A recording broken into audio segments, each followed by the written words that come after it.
Muy buenos días, amados hermanos. Abran sus Biblias en Santiago capítulo 5, versículo 6.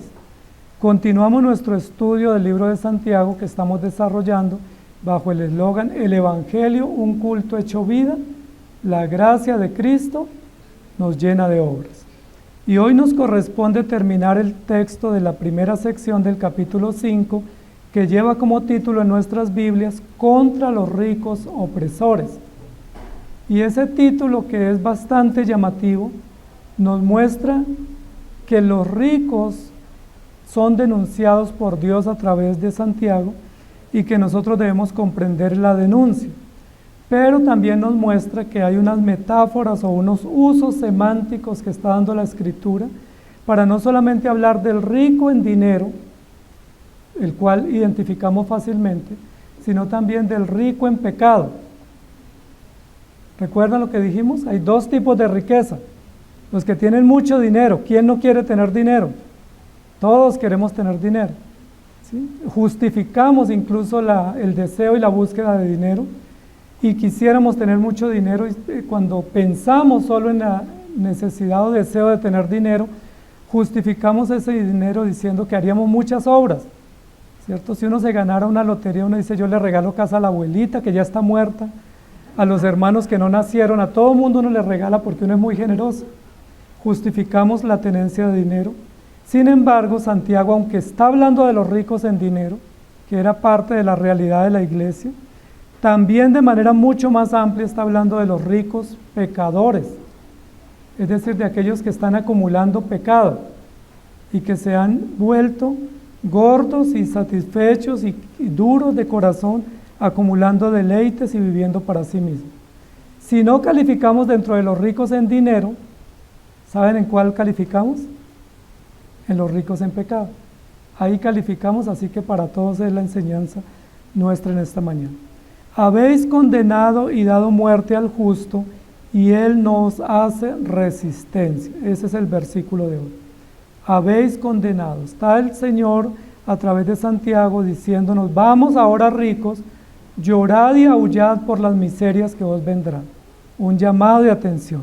Vuestras riquezas están podridas y vuestras ropas están comidas de polilla. Un hecho que está sucediendo. Vuestro oro y plata están enmohecidos y su moho testificará contra vosotros y devorará del todo vuestras carnes como fuego. Habéis acumulado tesoros para los días postreros, la base que ellos tienen de su confianza. He aquí clama el jornal de los obreros que han cosechado vuestras tierras, el cual por engaño no les ha sido pagado por vosotros, y los clamores de los que habían cegado han entrado en los oídos del Señor de los ejércitos. Dios llamando la atención y haciendo denuncias contra estos ricos pecadores. Habéis vivido en deleite sobre la tierra y sido disolutos, y habéis engordado vuestros corazones como en el día de matanza. Evidencias de la denuncia. Y habéis condenado y dado muerte al justo, y él nos hace resistencia. Hechos contundentes. Aquí hay toda una configuración de denuncia de Dios contra los ricos malvados. Hay toda una denuncia por hechos, realidades, anhelos, deseos, motivos y propósitos, lo cual configura una denuncia profunda. Nosotros a veces denunciamos un hecho visible, se puede hacer, hay mecanismos de hecho para hacerlo, pero aquí Dios está haciendo una denuncia con hechos visibles, pero también desnudando motivos, razones, argumentos y propósitos del corazón. El único que puede hacer una denuncia de ese tamaño es nuestro Dios. Yo solamente pudiera decir: alguien me pegó o alguien me robó, no pudiera denunciar más. Pero Dios dice: es que tienen el corazón endurecido, es que tienen el corazón volcado hacia los deleites y viven en toda clase de desórdenes y están preparados para el juicio. La denuncia de Dios en este pasaje es una denuncia profunda. Con un tipo de denuncia de esta, lo único que le espera a los que están siendo denunciados es destrucción. Y lo está evidenciando el pasaje desde el versículo 3. Vuestras carnes y vuestra ropa será consumida como fuego. Y luego en el versículo 5 también, habéis engordado para el día de la matanza. Y luego en el versículo 6, habéis condenado y dado muerte al justo, y él nos hace resistencia. amados hermanos, pobre del rico, que en esa condición en la que él vive, tiene que enfrentar la justicia de Dios. Pobre rico. Y ese es el título de nuestra enseñanza de hoy. Pobre el rico porque solo tiene riqueza material que le sirve para cosas temporales, pero no le sirve para la eternidad. Pobrecito. Es tan pobre el rico que solo tiene dinero, pero no tiene más, no tiene sabiduría, no tiene dirección, no tiene discernimiento y no tiene esperanza. Pobrecito el rico que se dedica a acumular y acumular, pensando que en esa acumulación de riqueza obtiene confianza, pero lo único que atesora es juicio para su propia alma. ¿Estamos de acuerdo? Santiago también está diciendo de manera implícita en esta denuncia que parecía que todos los creyentes en la iglesia de Santiago, los que no eran ricos, estaban añorando ser ricos. Y es lo que nos pasa hoy en día, ¿cierto? Cuando uno no tiene carro y ve pasar los carros finos, ¿uno qué hace? Uno suspira, ¿cierto? Y uno dice, esa es la que me merezco. Quisiera tener esa camioneta para ir a la iglesia con mi familia. Me hace falta, y siempre justificamos porque tenemos como anhelo ser ricos o enriquecernos en muchas cosas que traen bienestar, pero que muchas veces lo que nos hacen es mostrarnos pobres como estos ricos. Parece una contradicción, ¿cierto? Hablar de un pobre rico, pero el pobre rico es que solo tiene riquezas materiales, pero no tiene más esperanza para su alma. La Biblia nos habla de la importancia de tener riqueza espiritual y no riqueza material. Miremos algunos de esos textos. Proverbios 15:6. En la casa del justo hay gran provisión, pero turbación en las ganancias del impío. El proverbista, el rey Salomón, está diciendo que en la casa del justo hay mucha riqueza, aunque seamos pobres financieramente. ¿Qué tipo de riquezas hay en la casa del justo que no hay en la casa de un rico? Paz, esperanza, tranquilidad, sosiego, dirección, provisión. La Biblia dice que es mejor un bocado de pan donde hay paz que un banquete donde hay guerra o hay contención o hay turbación. El Salmo 112, versículo 3 dice, bienes y riquezas hay en su casa y su justicia permanece para siempre. Tomen nota, Salmo 112, 3. Bienes y riqueza hay en su casa. ¿En la casa de quién? La casa del justo, es decir, en la casa de los creyentes que tienen el temor de Dios y que tienen la sabiduría de Dios. ¿Qué hay? Bienes y riqueza. Miren lo interesante. A veces cuando abrimos la puerta de nuestra casa no vemos mucha riqueza. A veces vemos que la casa está vacía, como la nuestra, ¿cierto? Está vacía y no dice, no hay muebles, no hay comedor, no hay sala, está vacía la casa, somos pobres. Pero ¿qué dice la Biblia? Somos ricos, porque no tenemos muebles en algunos casos, pero ¿qué tenemos? Tenemos paz, tenemos sabiduría, tenemos temor de Dios, tenemos dirección de Él y tenemos su justicia que permanece para siempre. Santiago capítulo 5, versículo 5, que lo estudiamos el domingo pasado, dice, habéis vivido en deleite sobre la tierra y sido disolutos, habéis engordado vuestros corazones como en el día de matanza. Eso que está denunciando Santiago no se refiere directamente a los creyentes, sino a los incrédulos, que estaban acumulando y acumulando, pero estaban apartándose y endureciéndose de Dios. ¿Recuerdan la prédica del domingo pasado? Ese título tan llamativo, el mío no es tan llamativo, no es tan taquillero como el del pastor Ricardo, gorditos al horno. El mío es pobre, pobre rico, pobre pastor hoy predicando tan vacío. Habéis vivido en deleite sobre la tierra y sido desordenados y el corazón se ha endurecido. Una de las denuncias que va a hacer Santiago es que a medida que nos dedicamos a acumular cosas o bienes, nuestro corazón se llena de egoísmo, de avaricia, de desorden y de dureza. Miren lo interesante. Si acumulamos bienes materiales, nuestro corazón se endurece. ¿Cómo Dios doblega el corazón muchas veces de un hombre o de una mujer? A través de disciplinas, a través de pérdidas y a veces incluso a través de humillaciones financieras, Dios doblega el corazón. El texto nos dice, habéis condenado. Miren lo condenados que eran estos ricos. Estaban condenando o juzgando a los pobres o a los más humildes, o los pecadores condenando a los justos. Habéis condenado. ¿Quiénes son los que condenan? Los jueces. ¿Qué es lo que está diciendo el pasaje? Estos ricos, que muchos de ellos estaban en posiciones de poder, eran los que se tomaban la atribución de ser jueces. Y ya nosotros vimos aquí en el texto de Santiago que dice, hermanos, no juzguéis y no murmuréis, porque ¿para qué juzgas a otro? En Santiago capítulo 4 dice, uno es el dador de la ley que puede salvar y perder, pero tú, ¿quién eres que juzgas a otro? Santiago ya nos había advertido que nosotros tenemos la tendencia de ser jueces, y eso nos pasa absolutamente a todos. Cuando uno llega de primero a la iglesia, generalmente aprovecha para juzgar a los que van llegando más tarde. Por eso, en algunos casos, la Biblia condena a los fariseos que llegaban primero, para decir, yo sí llegué temprano, pero mire, este llegó tarde. Y la Biblia dice, ¿para qué juzgáis, siendo que ustedes van a ser juzgados? Ya el Señor nos había dicho en Santiago que tenemos la tendencia de juzgar, pero aquí está diciendo que había una clase que se había tomado la atribución de juzgar, y eran los ricos, especialmente los que estaban en poder. Ahora, no solamente los ricos financieramente. ¿Quiénes son los que primero juzgan? ¿Recuerdan cuando uno juzga, por qué lo hace de primeros? ¿Recuerdan? Porque uno es culpable. ¿Sí? Cuando uno dice, se desapareció un celular, uno dice, yo no fui, ¿cierto? Pero nadie le preguntó. Casi siempre cuando uno es culpable, uno se justifica de primeros.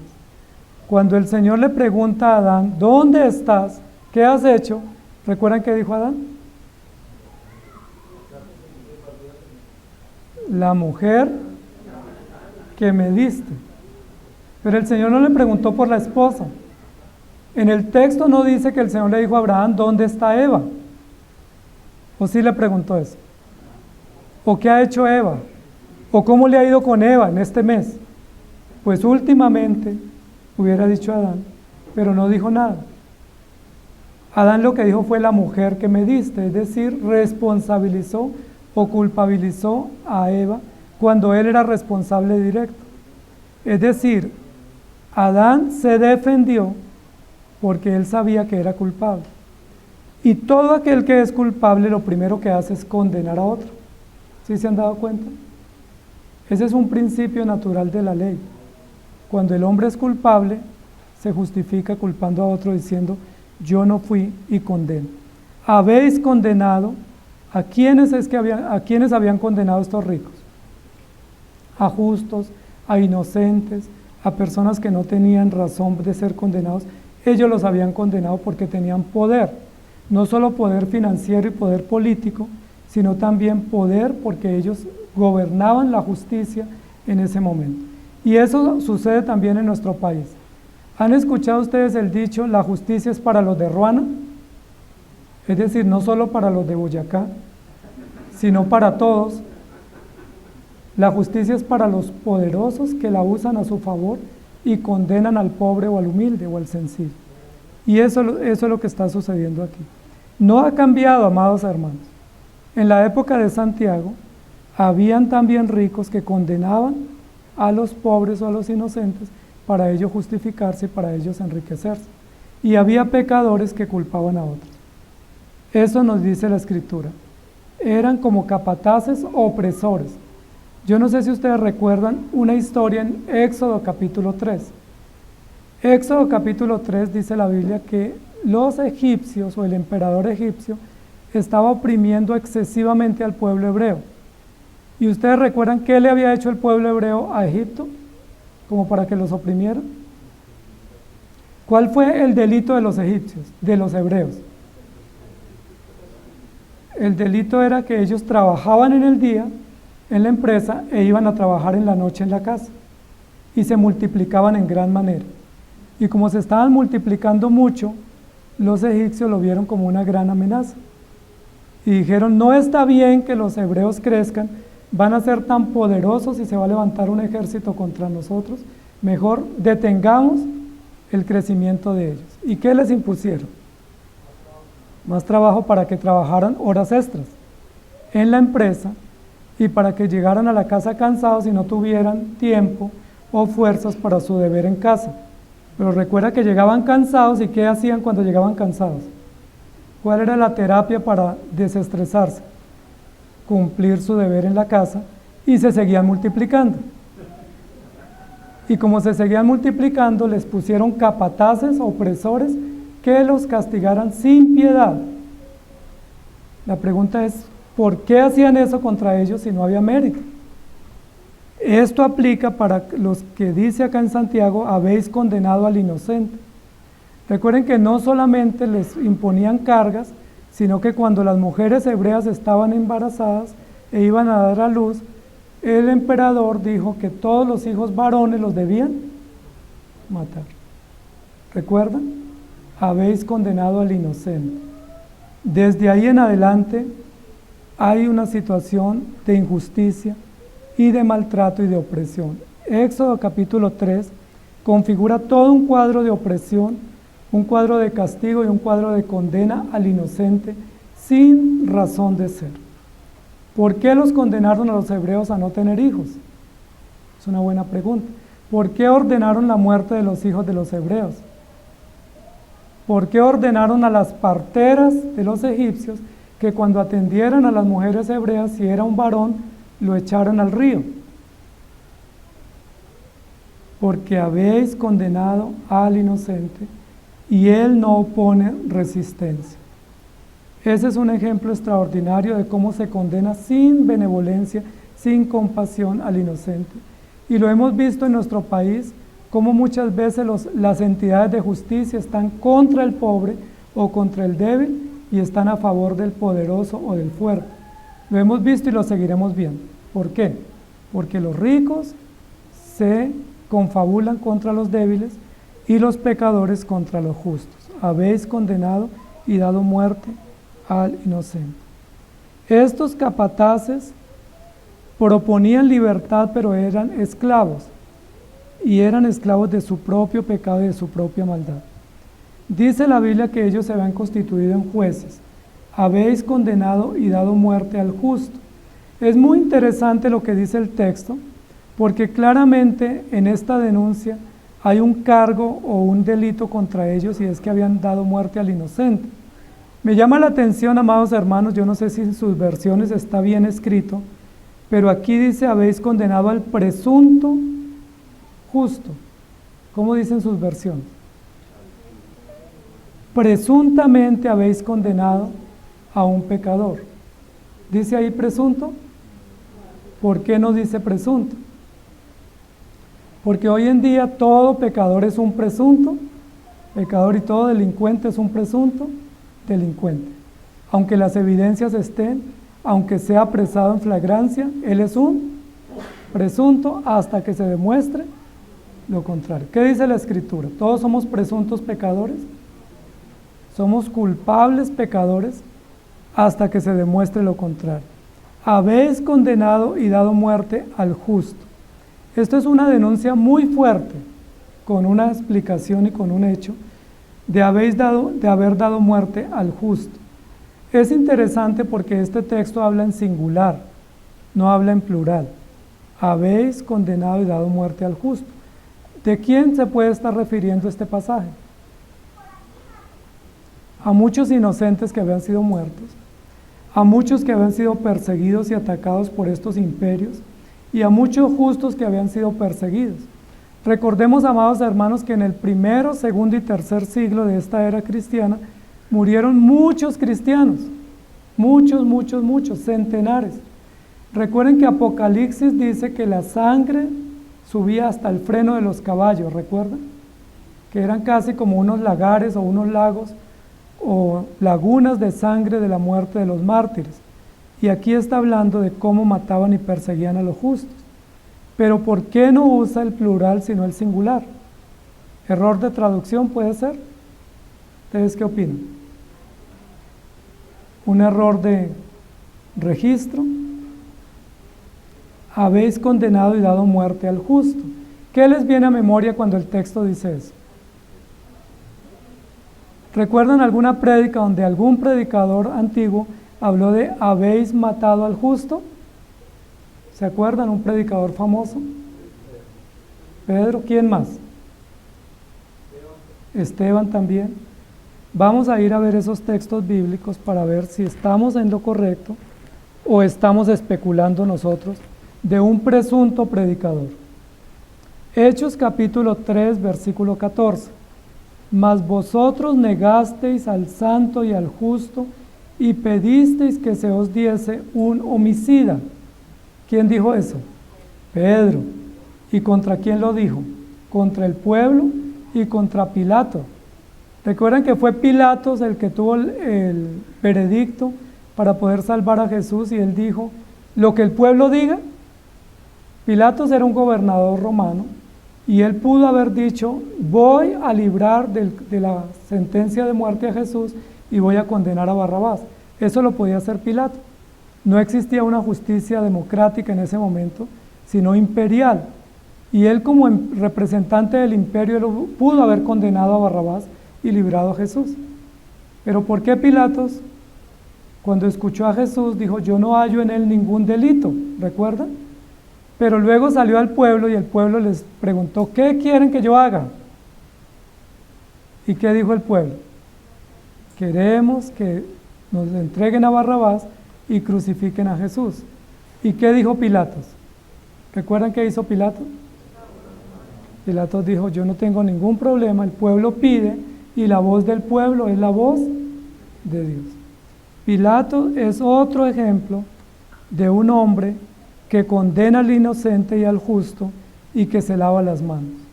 Pilatos representa un hombre rico y un hombre malvado pecador que ha engordado su corazón para el día de matanza y que da sentencia al inocente. Yo les pregunto, ¿Pilatos no era luego un defensor de inocentes? ¿Pilatos para qué había sido puesto? Para gobernar y representar al imperio. ¿Cuál era la finalidad de esa función política y militar? Defender. ¿Para qué están puestos nuestros gobernantes? ¿Para qué existen las entidades de justicia, los jueces, los abogados, los magistrados? ¿Para qué existen los defensores? ¿Para acusar a los justos o para condenar a los malvados y pecadores? Pareciera que es lo contrario.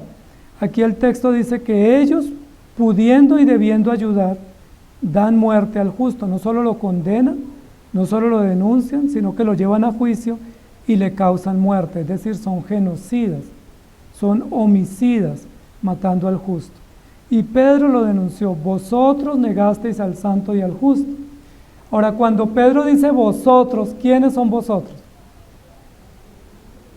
Porque nosotros decimos, yo no fui, a mí no me preguntaron. Si me hubieran preguntado, yo hubiera dicho que él se salvara porque era inocente. Yo no lo maté, lo mató Pilatos, lo ordenó matar Caifás y Anás y otros gobernantes. Yo no fui. Pero ¿qué dijo Pedro en ese sermón a más de 3,000 personas? Vosotros negasteis al santo y al justo y pedisteis que se diese un homicida. ¿Recuerdan que por lo menos 3,000 en esa oportunidad se convirtieron de ese pecado?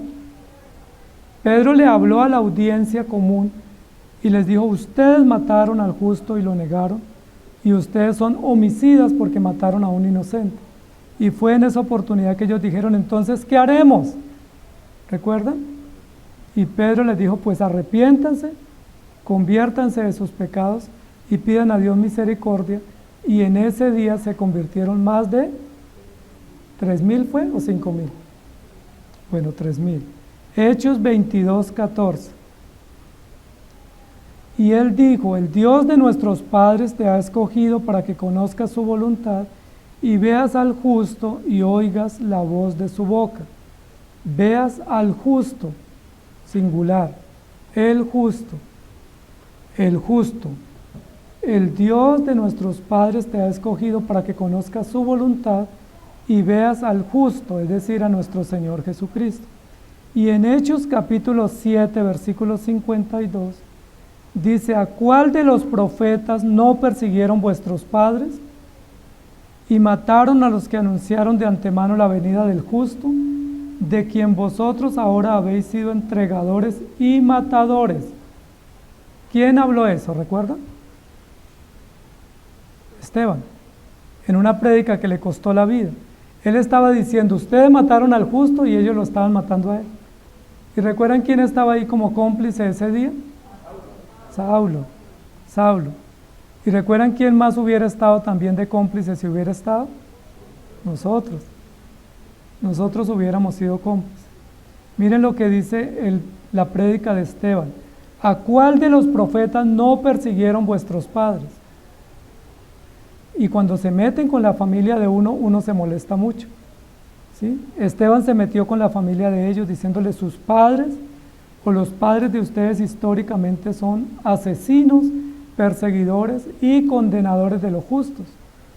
Mataron a los que anunciaron de antemano la venida del justo. Recuerden, amados hermanos, que casi todos los profetas del Antiguo Testamento fueron muertos y perseguidos por los reyes de Judá y de Jerusalén. Los que ordenaron la muerte de los profetas fueron los reyes, y los reyes debían estar unidos junto con los sacerdotes y los profetas para proclamar la venida del justo.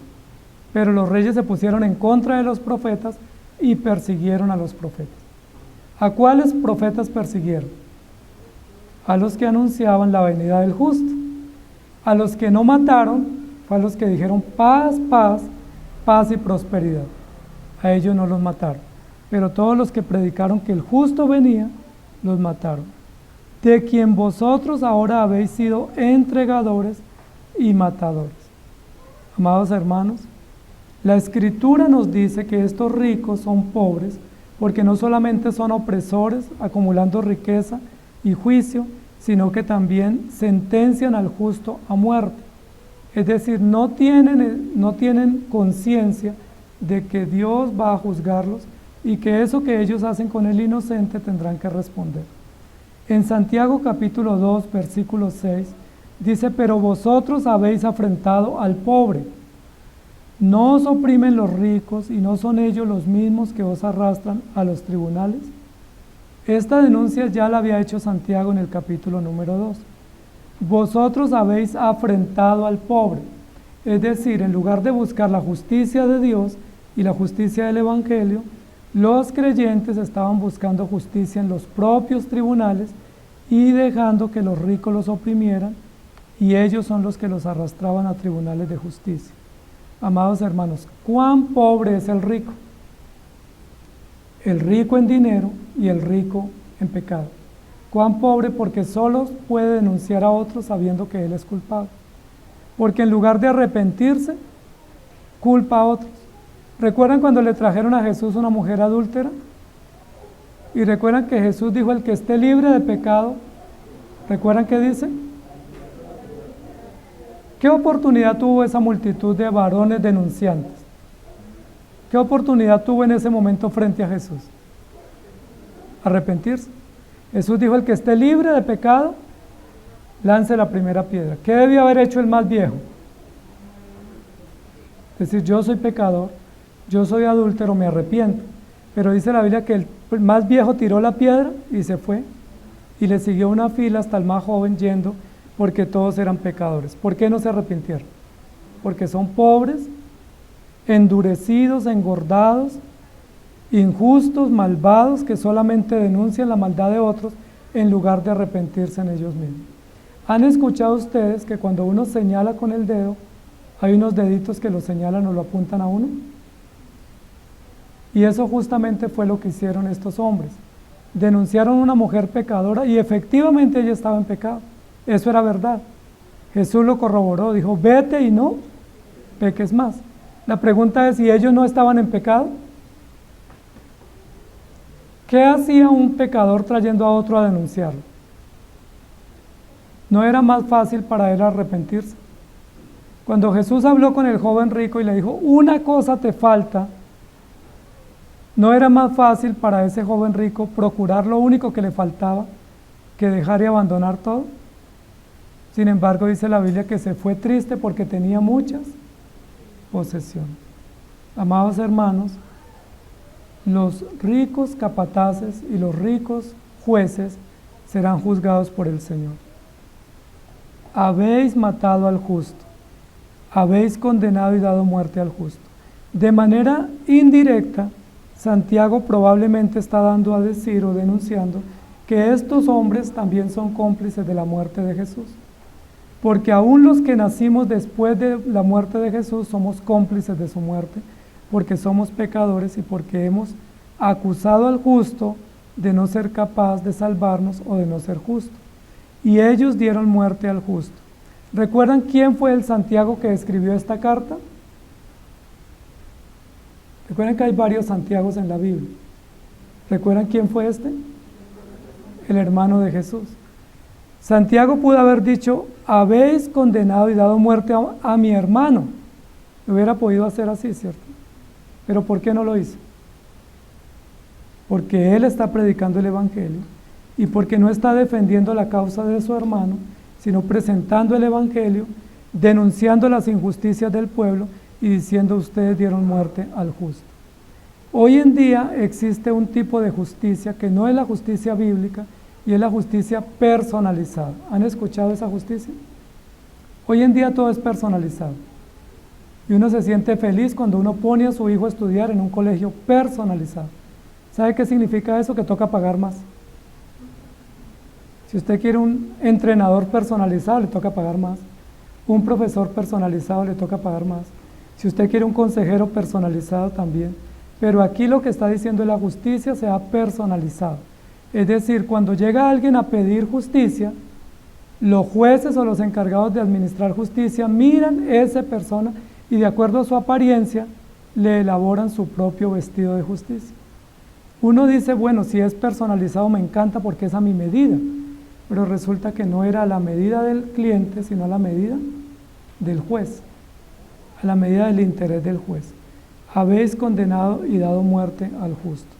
Me gustaría que leyéramos ese pasaje de Hechos, donde habla sobre Jesús. Perdón, Marcos capítulo 15, no es Hechos. Marcos capítulo 15, si ustedes quieren me acompañan y vamos todos allí a Marcos capítulo 15 y leemos ese episodio porque es un episodio muy interesante que describe lo que estamos diciendo hoy. Habéis dado muerte al justo. Marcos capítulo 15, versículo 1. Marcos 15, 1. Dice así. Mientras llego por acá. Dice, muy de mañana, habiendo tenido consejo los principales sacerdotes con los ancianos, con los escribas y con todo el concilio, llevaron a Jesús atado y le entregaron a Pilato. ¿Quiénes estaban de acuerdo de entregar a Jesús a Pilato? Los principales sacerdotes, es decir, religiosos, ancianos, es decir, religiosos y autoridades civiles, los escribas, es decir, los traductores o los intérpretes, también ocupados de oficios religiosos y públicos, y todo el concilio o el Sanedrín llevaron a Jesús y le entregaron a Pilato. Pilato le preguntó, ¿eres tú el rey de los judíos? Respondiendo él le dijo, tú lo has dicho. Y los principales sacerdotes le acusaban mucho. Otra vez le preguntó Pilato diciendo, ¿nada respondes? Mira de cuántas cosas te acusan. Mas Jesús ni aun con eso respondió, de modo que Pilato se maravillaba. Ahora bien, en el día de la fiesta le soltaba un preso cualquiera que pidiese. Y había uno que se llamaba Barrabás preso con sus compañeros de motín que habían cometido homicidio en una revuelta. Y viniendo la multitud comenzó a pedir que hiciesen como siempre les había hecho. Y Pilato le respondió diciendo, ¿queréis que os suelte al rey de los judíos? Porque conocía que por envidia le habían entregado los principales sacerdotes. Es decir, Pilato es cómplice de la muerte de Jesús, no solamente en cuanto a no dictar una sentencia firme y categórica, sino en cuanto a congraciarse con el pueblo para preguntarles, ¿qué opinan? ¿Quieren que le suelte al rey de los judíos? Amados hermanos, es muy interesante lo que dice acá, dice, más los principales sacerdotes incitaron a la multitud para que le soltase más bien a Barrabás. Los principales sacerdotes, es decir, religiosos, pastores, maestros, respondiendo Pilato le dijo otra vez: ¿qué pues queréis que haga del que llamáis rey de los judíos? Y ellos volvieron a dar voces: crucifícale. Pilato les dijo: pues qué mal ha hecho. Pero ellos gritaban aún más: crucifícale. Y Pilato, queriendo satisfacer al pueblo, le soltó a Barrabás y entregó a Jesús después de azotarle para que fuese crucificado. Entonces los soldados le llevaron dentro del atrio, esto es el pretorio, y convocaron a toda la compañía, y le vistieron de púrpura, y poniéndole una corona tejida de espinas, comenzaron luego a saludarle: salve, rey de los judíos. Y le golpeaban en la cabeza con una caña, y le escupían, y puestos de rodillas le hacían reverencia. Después de haberle escarnecido, le desnudaron de la púrpura y le pusieron sus propios vestidos y le sacaron para crucificarlo. Y acto seguido Pilatos se lavó las manos. ¿No es esto claramente lo que está denunciando Santiago? Santiago, hermano de Jesús, predicador del Evangelio, está diciendo: ustedes condenaron y dieron muerte al justo. No solo a Jesús, el Hijo de Dios, sino a muchos justos e inocentes, pero el cargo más grande que tienen es haber matado al justo. Y es una contradicción en términos, porque quienes hacen justicia matan al justo, es decir, la justicia ha muerto, o el justo ha muerto. Y si matamos al justo y no hay justicia ni hay justo, pues que viva la injusticia. Crucificamos al justo, lo matamos y él nos hace resistencia. Este cuadro que Santiago plantea es un cuadro triste, es un cuadro aterrador, porque quienes están para defendernos muchas veces son los que nos causan más daño, y quienes están para protegernos muchas veces son los que tienen más cargos contra nosotros, y Dios tiene denuncias contra ellos. Y lo hemos visto en muchos escenarios, que muchas veces los ancianitos son puestos al cuidado de alguien, y quien los cuida los maltrata. Los niños están al cuidado de los padres y los padres los lastiman, y muchas veces el pobre, que debiera estar confiado en los sistemas de justicia, va a ser maltratado porque hay injusticia. Habéis condenado. Ahora, parece que la forma de esos verbos lo que indica era que esto era una acción constante y permanente, es decir, se les había vuelto costumbre, hasta que la injusticia se vuelva costumbre, hasta que la muerte y el genocidio se vuelva costumbre. Habéis condenado y dado muerte al justo, y él no os hace resistencia. El cuadro final del texto de la denuncia es muy importante, porque pareciera que están los cristianos maniatados. Pareciera que los cristianos hubieran recibido una instrucción, y es: no se defiendan, manos abajo, no se defiendan, deje que hagan todo lo que ellos quieran y no haga nada para protegerse. Ese es un mandato del Evangelio, amados hermanos. Hay un versículo en la Biblia donde diga: no os defendáis. ¿Lo han encontrado o no? ¿Es malo cuando un cristiano se defiende si está en peligro o en adversidad?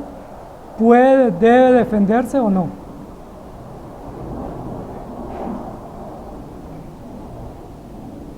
La Biblia no dice que no nos defendamos. La Biblia nos da argumentos y medios y estamentos e instancias para defendernos. La Biblia nos dice que podemos defendernos. De hecho, Moisés fue al exilio porque defendió a un hebreo, ¿recuerdan? Y en la defensa se le fue un poco la mano, lo mató. Y se le fue la mano y le tocó irse al exilio. Ahí está el principio de proporcionalidad. Ojo por ojo y diente por diente. Pero para defenderlo no hay que matar a otro. Y él no os hace resistencia. ¿Por qué el texto dice que el justo no hace resistencia? Si Santiago está hablando de Jesús, pues claro que la Biblia dice que enmudeció y no abrió su boca. Aquí mismo Pilato, cuando le está haciendo el interrogatorio y le dice: ¿eres tú el rey de los judíos? ¿Qué dijo Jesús? Jesús hubiera podido decir: claro que sí, mostrar todas las credenciales. Jesús solo le dijo: tú lo dijiste, no yo. Y luego cuando le dijo, ¿qué opina de todo lo que te acusan? ¿Qué tienes tú para decir? ¿Qué dijo Jesús? Era la oportunidad de Jesús para su propia defensa, para elaborar todos sus alegatos de su propia inocencia. Era la oportunidad de Jesús de haber dicho, yo soy, claro que soy, y los voy a juzgar a ustedes. Jesús pudo haberlos condenado de una vez a todos, pero Jesús más bien dijo, perdónalos, Padre, porque no saben lo que hacen. Y Él nos hace resistencia. Ahora recuerden, amados hermanos, que en unos textos anteriores del libro de Santiago dice, resistid al diablo y huirá de vosotros. En el capítulo 4, versículo 6. Pero Él da mayor gracia, por eso dice, Dios resiste a los soberbios y da gracia a los humildes. Someteos pues a Dios, resistid al diablo y huirá de vosotros. Y ahora habla de resistencia. Miren lo interesante. Dios resiste a los soberbios, es decir, Dios condena a los soberbios, y los soberbios, por más altivos que sean, serán juzgados. También dice resistir al diablo, es decir, el creyente debe resistir al diablo, pero aquí dice que el justo no hace resistencia. Al fin, ¿qué hacemos? ¿Resistimos o no resistimos? Porque aquí dice resistir, 4:6. Someteos pues a Dios, resistid al diablo y huirá de vosotros. Pero aquí dice, no os hace resistencia. Ha sido siempre una pregunta interesante que los cristianos se han planteado. ¿Hasta qué punto debemos ser pacifistas? ¿Hasta qué punto debemos estar de manos caídas y no defendernos y dejar que todo suceda sin hacer denuncia? ¿Hasta qué punto los creyentes tenemos que solamente confiar y no defendernos? Hay otros que abogan por defendernos, incluso armas, incluso crear un ejército de la IPBR, armarnos, tener defensas para ir en contra del enemigo. Otros dicen, no, solo oración. Aquí dice que el justo nos hace resistencia. Ahora, parece ser que lo que está diciendo el texto es que es tan fuerte y tan robusto este sistema de maldad y de injusticia, que un justo frente a una multitud enardecida de pecadores malvados que le condenan, no puede hacer nada. Que es básicamente lo que está diciendo respecto a Jesús. ¿Recuerdan quiénes se juntaron contra Jesús? Los sacerdotes, que era toda una élite, los ancianos, que era una élite, los escribas, que eran también poderosos, el Sanedrín, que eran más de 70, es decir, estamos hablando de por lo menos 200 hombres, fuera de los espectadores y los que van de la familia Miranda, estaban condenando a Jesús y no le hicieron resistencia. ¿Por qué Jesús no hizo resistencia a toda esa multitud? Si a usted lo atacan 200 hombres para robarle el celular o para quitarle el dinero, ¿usted qué hace? Uno le dice, véngase de a uno y lo atiendo. Pero si se vienen todos, difícil atenderlos. Lo que está diciendo Jesús acá y Santiago es, cuando todos se vienen en contra nuestra, pues no los atienda. No ponga resistencia, porque es imposible. Es imposible. Cuando nos ataca un enemigo, un adversario, un ladrón, pues podemos defendernos, corremos, gritamos o pedimos ayuda. Pero cuando nos atacan 100, 200, 1000 enemigos, lo único que podemos hacer es, Señor, ten misericordia de mí. El justo no hace resistencia. Pero si se está refiriendo a Jesús, ¿por qué Jesús no se defendió? ¿Porque no podía? ¿Jesús pudo haber derrotado a 200 o a 1000 o a 5000? Claro que sí. ¿Por qué no lo hizo? Porque si Jesús hubiera hecho resistencia a estos malvados que le iban a matar, ni usted ni yo seríamos hijos de Dios.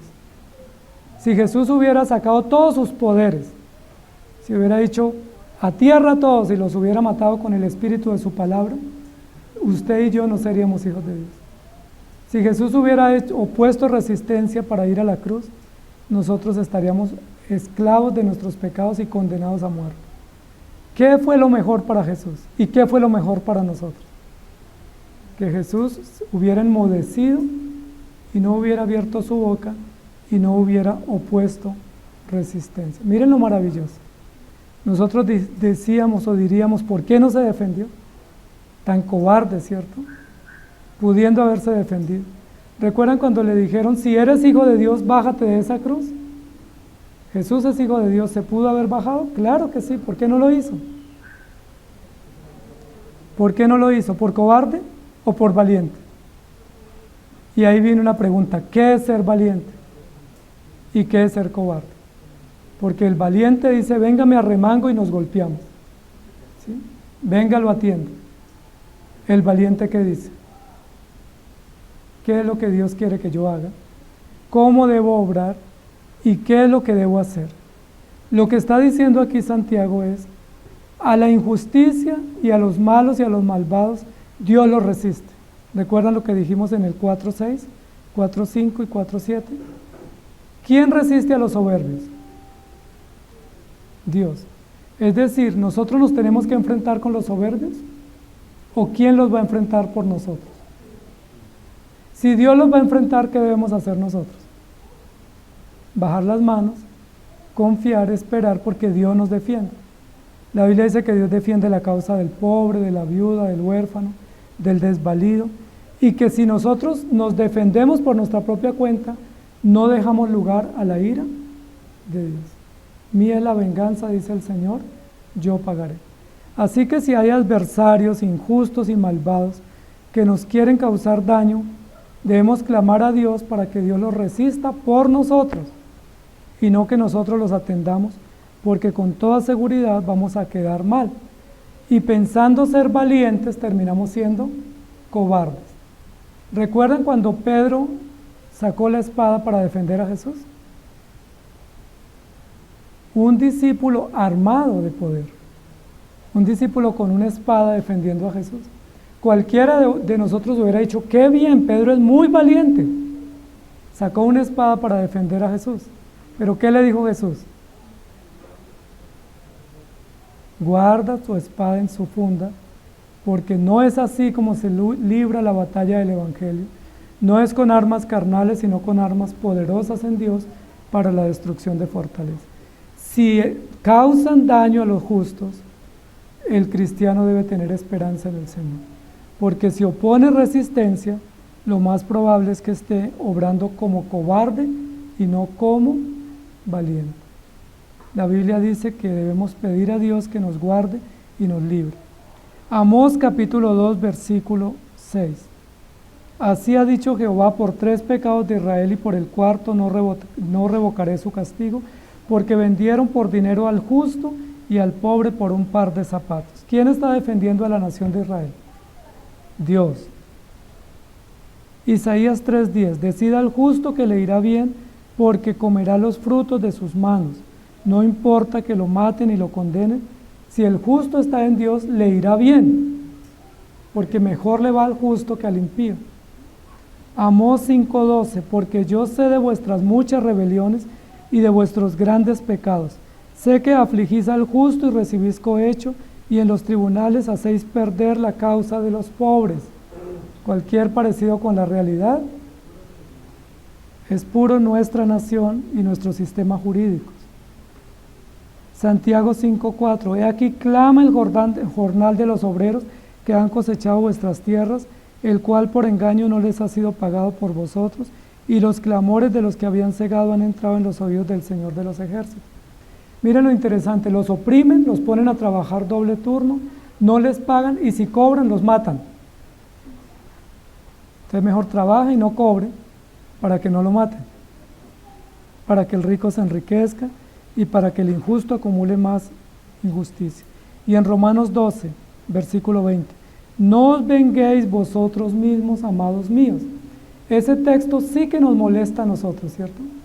Porque nos gustaría que dijera, cada uno de ustedes vénguese según el agravio que le hayan hecho. ¿Sí les gustaría ese versículo? A mí me gustaría que dijera, mire, con sus propios ojos vea lo que le hizo, cóbreselo usted mismo. ¿Sí? Pero dice, no os venguéis vosotros mismos, sino dejad lugar a la ira de Dios. El problema es que cuando dejamos lugar a la ira de Dios nos preguntamos, Señor, ¿hasta cuándo? Porque a veces vemos que ese malvado o ese injusto causa una y otra injusticia por años y nosotros decimos, Señor, ¿hasta cuándo? Y recuerdan la respuesta en Apocalipsis. ¿Hasta cuándo? ¿Hasta cuándo tenemos que esperar que Dios haga venganza?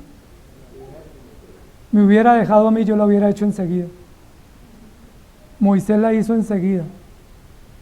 Sansón la hizo enseguida. Muchos han hecho justicia enseguida y han tomado venganza. Pero el Señor dice, esperen, es mía la venganza. Esperen, yo les haré justicia. Porque escrito está, mía es la venganza, yo pagaré, dice el Señor. Así que si tu enemigo tuviere hambre, mientras está causándote molestias, dale de comer. Y si tuviere sed, dale de beber. Pues haciendo esto, ascuas de fuego amontonará sobre su cabeza. No seas vencido de lo malo, sino vence con el bien el mal.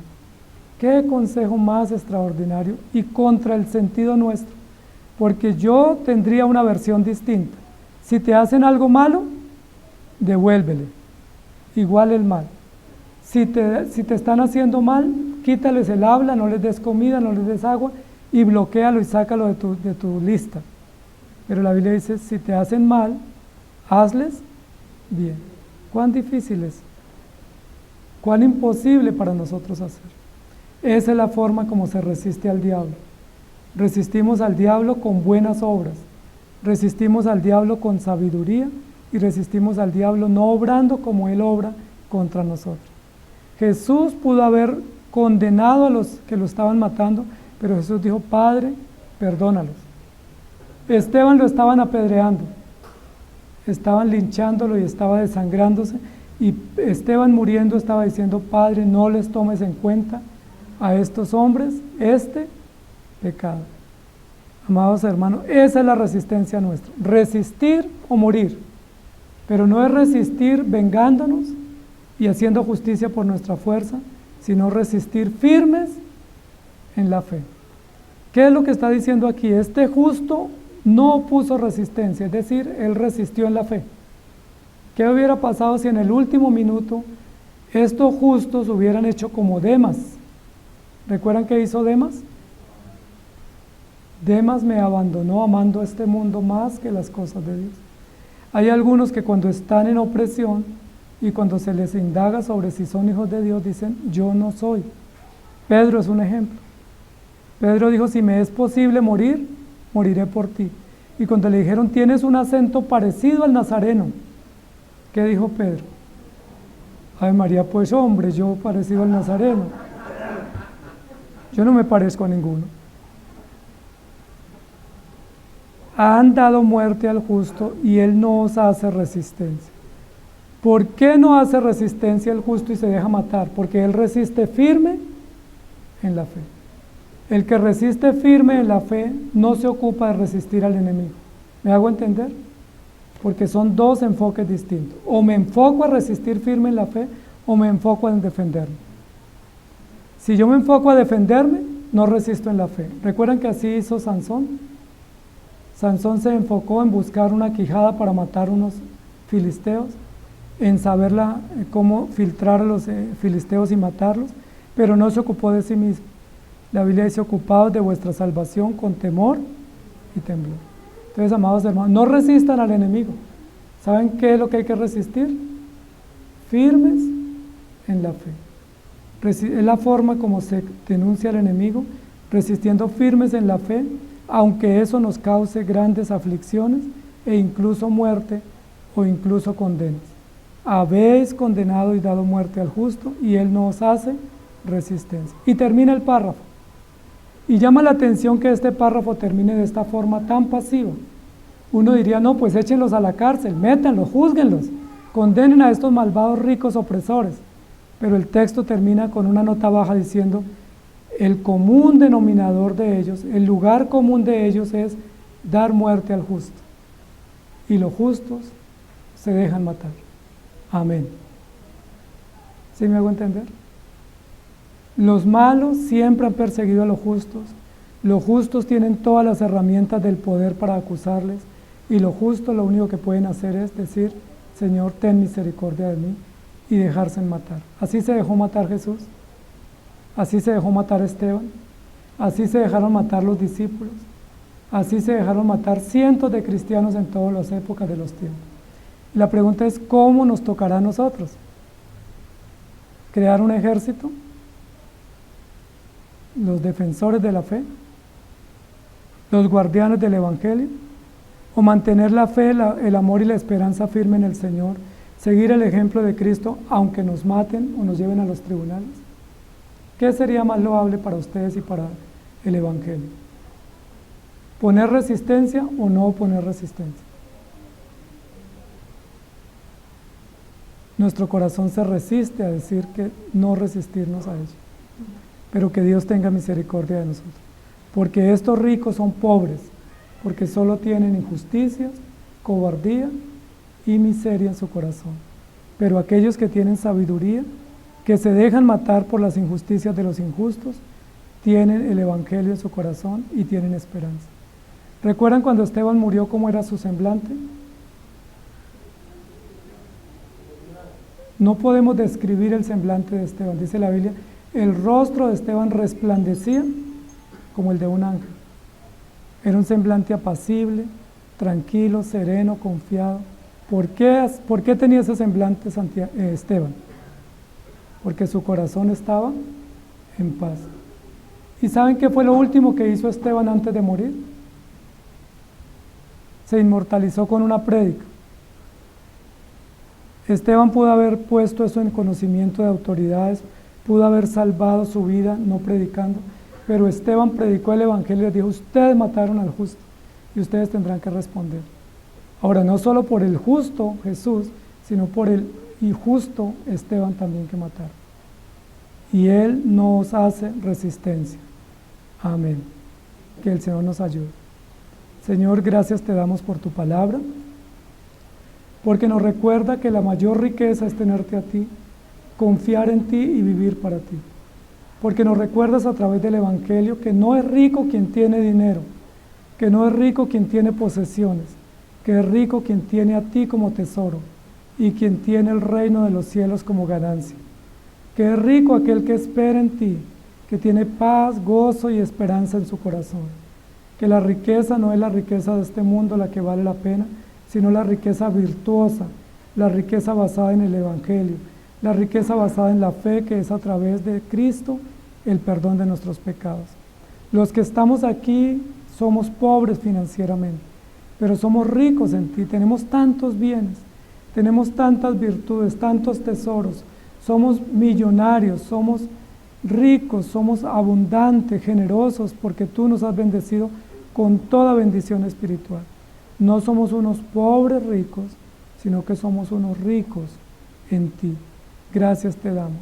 Ayúdanos a apreciar la riqueza del Evangelio, ayúdanos a conservar esa riqueza y ayúdanos a resistir firmes en la fe, pase lo que pase. No importa cuántas amenazas y adversidades vengan, no importan cuántas hostilidades y tribulaciones nos lleguen, que mantengamos firmes en la fe, confiados, seguros, serenos, tranquilos, sabiendo que tú estás al control y que todas las cosas están bajo tu cuidado y que todas las cosas ayudan a bien. Gracias por darnos la riqueza del Evangelio. Y gracias porque aunque te mataron a ti, la muerte del justo, de tu Hijo Jesucristo, redunda para la salvación de nuestras vidas. Gracias porque la sangre de ese inocente no quedó impune y no fue derramada en vano. Y gracias porque la muerte de los mártires a lo largo de la historia que han muerto por el Evangelio no ha sido en vano, ha sido semilla para la extensión del Evangelio, ha sido semillero para el crecimiento de la iglesia y también para la difusión de tu palabra. Muchas gracias. Ayúdanos a entender eso, a vivir agradecidos y a mantener resistiendo firmes en la fe, combatiendo unánimes por el Evangelio. Te lo pedimos y te lo rogamos en Cristo Jesús. Amén. Que el Señor les bendiga, amados hermanos.